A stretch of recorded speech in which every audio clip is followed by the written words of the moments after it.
I've never been particularly good at rhythm games. It's one of the many genres I like, but I always find myself somehow getting two left hands when playing them. Taiko no Tatsujin, Project Diva, Osu, Beatmania, DJ Max, Crypt of the Necrodancer, all games that I'm really shit at. Although if I put the time and effort into them, I probably could get somewhat decent at playing them, but games with rhythm mini-games, I'm actually pretty good at, like the Yakuza series. So what if there was an action game that was also a rhythm game? I know Hi-Fi Rush exists, I'll get to it when I get to it, alright?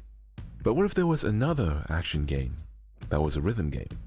Dead as Disco, developed and published by Brainjar Games, is a cyberpunk-themed rhythm beat-em-up that's stylish, fun, and a game that I was pretty bad at. But after putting in the hours, I've actually gotten pretty decent at playing it. Now I do have to say that Dead as Disco is still in early access, so this isn't a final review, more of a preview of my thoughts about this game. And yeah, I know it's dumb to buy games in early access, but compared to some of the other early access games I've played, it's actually in a pretty solid state right now. You play as Charlie Disco, a drummer for the titular Dead as Disco, who has been dead for over 10 years. He comes back to life with the help of Vice, a floating skull, and now Charlie's manager, only to find out that his friends and bandmates had sold out, and are now idols for Harmony. Back from the dead, Charlie is out to figure out why he was killed, and try to save his friends from the clutches of Harmony by killing them while styling on their corpses. A simple but still intriguing premise that I'm looking forward to seeing unravel as the updates roll out. I find it interesting that Charlie doesn't seem to have too hard a feeling toward his friends, or at least hides it well, and is only really interested in finding out why he was killed. In addition to Charlie, the other members of Dead as Disco that are currently in the game are Hemlock, a punk rocker with a floating skull for a head, Prophet, a hip-hop producer with a gold robot arm, Dex, a metal guitarist who is more machine than man, Aurora, an android K-pop idol, and Styx, Charlie's mentor and owner of the Encore, a dive bar where Dead as Disco had its start. I'll be honest, it's a bit early for me to have my final say on how I feel about the cast, but I'm not really too invested in them yet. But I will say that I do like that they're themed after the 7 deadly sins. It's very cliche, but it's still a pretty great one in my books. I'm also pleasantly surprised that the story is played completely straight and doesn't have too much ironic humor, which you would expect from a game like this, at least from what I could tell. Dead as Disco uses the Arkham combat system. Now, before you leave, yes, it is overused, but it's still a very solid combat system. I mean, they're pretty much rhythm-like anyways. You have the usual attack button, counter, dodge that goes into a run if held down, and finisher. And if you have a full skull, pressing the finisher and counter buttons will perform an instant takedown. The D-pad will cause Charlie to pull some sick moves. The left trigger allows you to throw a drumstick that can also allow you to teleport to an enemy when you unlock the skill. And the right trigger accesses Charlie's active skills. To get more skills, you have to defeat the evil robot masters, idols. Currently there are 4 stages, each with their own theme: punk, metal, hip-hop, and K-pop. I would recommend starting off with Hemlock since he was available in the demo, and then fight Prophet, as the skill you get from Hemlock allows you to break through Prophet's guard, and then you unlock Prophet's skill, which is essentially Royal Guard, or Titan Counter from FF16 as my friend Phil aptly described it, which does a shit ton of stagger damage when you counter, and also blocks most attacks. I should also mention that when performing finishes and takedowns, you do have invincibility frames. Each stage pretty much follows the same structure. First you go beat up a bunch of people, then there'll be stage hazards that you'll have to avoid, then you go up against the boss who will have 3 phases. I'll be honest, I kind of have a mixed opinion on these stages. Hemlock and Prophet's stages clicked with me, but Dex and Aurora's did take me a bit longer to get into. Also, sometimes they can be pretty bullshit, like Prophet, who will attack you at the start unprompted. When you're up against the boss, the camera will be focused on them, which is nice when they're the only one there and don't have a bunch of enemies on screen. But sometimes they can be angled awkwardly. If you fail against the boss at any time, no matter how close you are to the end, the checkpoint will throw you back to the start of the encounter, meaning that if you fuck up, you're listening to the same fucking song and watching the same fucking unskippable cutscene again. I should know, because I had to do the Aurora fight like 5 times when I first tried to fight her. Yeah, it was bad, but that was also before I learned about Prophet's skill and remembered that there was also a run in the game. Luckily, once you beat them and get their powers, you don't have to replay their stages, unless you want to find the collectibles to progress each character's story. To get these collectibles, you just have to match your face against the edge of the stage and you'll pick up something sooner or later.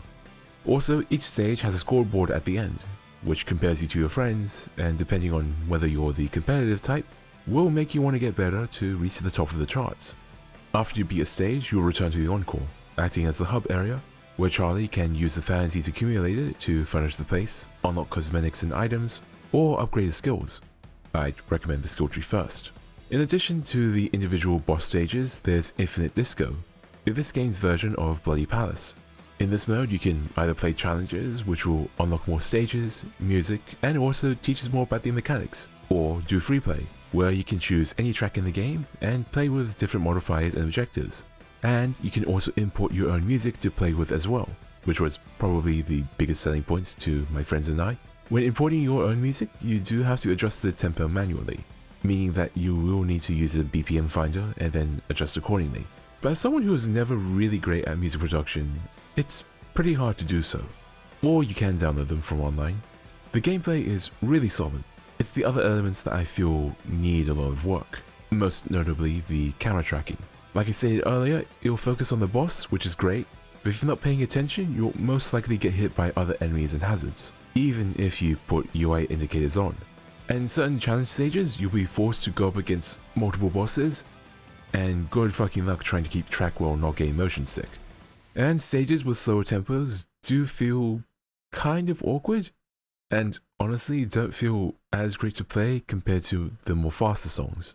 Although I think that kind of comes down to whether or not you'll like the song that's playing as well. For example, a slow rock song would feel like shit to play compared to a more upbeat pop song at a similar tempo. The same could also be said vice versa as well, depending on your music tastes. The game is very striking to look at. The cel shading, colors, and design makes this game very stylish and stand out from a lot of games that use hyper-realistic graphics. It heavily reminds me of a Suda 51 game, and from what I've been hearing from friends who have played Romeo's a Dead Man, probably a better one as well, but that's mainly hearsay. I like the designs of the characters, each one being very distinct and fitting to their theme and recognizable, even if they do clash stylistically as a band. Charlie's attack and dance animations are also pretty cool, if not a little stiff at times, but when playing a song with a high tempo and just seeing Charlie zip around and handing out beatings like nothing does bring the hype. I also like the variety of stages and arenas as well, and the Encore does look like a comfy place, if grungy dive bars are your thing. In each stage there will be 2D animated cutscenes acting as the start of boss fights that look very pretty and well animated. Certain boss fights will have stage transitions as well. Dex's is probably the coolest, where a massive version of himself rips open reality. Aurora's is kind of similar, but personally not as impressive as Dex's. Hemlock's is pretty bog standard, but I do like the train fight. And Prophet's is kind of on the same level as Hemlock's, but maybe a bit higher because I do like how he uses his lyrics as an attack. Now this game can look very busy, especially during gameplay, but that's kind of an issue I've always had with rhythm games.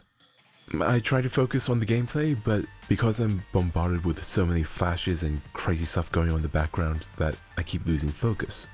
Whether that's because I have a low attention span is up for debate. As a rhythm game, audio should definitely be a priority, and it is. Sound effects are very punchy and distinct. The voice cast is pretty solid from what I've heard. The music, that's definitely something that is very subjective. Some people I know don't really like most of the music. The original music at least, since there are a couple of licensed tracks in this game.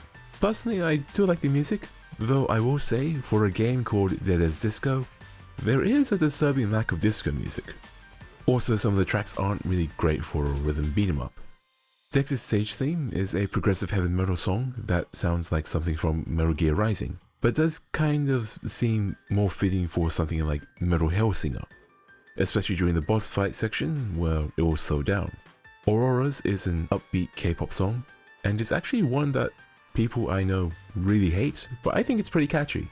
It's kind of like Rebecca Black's Friday in that people will think it's shit, but it's also a massive earworm. Prophet's theme works well, since it's a hip-hop track and it's very hard to do that wrong in a rhythm game. Hemlocks is probably the best out of the four, at least his licensed song.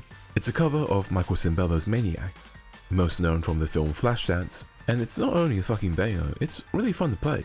His original song is alright, but it's not really one that I would want to keep hearing on repeat, although it's kind of similar to Aurora's song. The rest of the music you can hear from Infinite Disco, and you can also unlock more from there as well. But again, even if you don't like the music of this game, you can put your own songs in and use that. Overall, Data's Disco is a great game, even in early access. It's really fun and very addicting. The combat's in a pretty good state right now, but the camera does need a bit of work. Maybe giving options to activate lock-on or adjust camera distance and angles would help. Also, being able to skip cutscenes would be nice. I understand that a lot of work was put into them, but I don't need to see them every time. The visuals are nice, and the audio, well, depending on your music taste, you will either like it or hate it. But if you play enough, it might grow on you. And even if you're not a big fan of any of the music, you can always put your own in. There's quite a lot of replay value with this game as well. For those who might be interested in the story, there's incentives to replay the stages to find collectibles and progress the arcs of the different characters. But even if you're not interested in replaying the story stages, Infinite Disco can provide a lot of replay as well, especially with the custom soundtrack, so you can just import any song you want and play to that. I am really looking forward to the updates, though I am tempering my expectations just so I don't set myself up for disappointment. From the roadmap, they have a schedule for their updates, including a multiplayer mode and mod support, and has it projected for release next year. Now, would I recommend buying this? I would say that you should give the demo a try. It's still available and has Infinite Disco, so even if you're not sold on buying the game, you can still play it for as long as you like. I'll be honest, I was kind of hesitant to buy it at first, even after really liking the demo, but after seeing my friend Mr. Evo play it, it was a sale for me.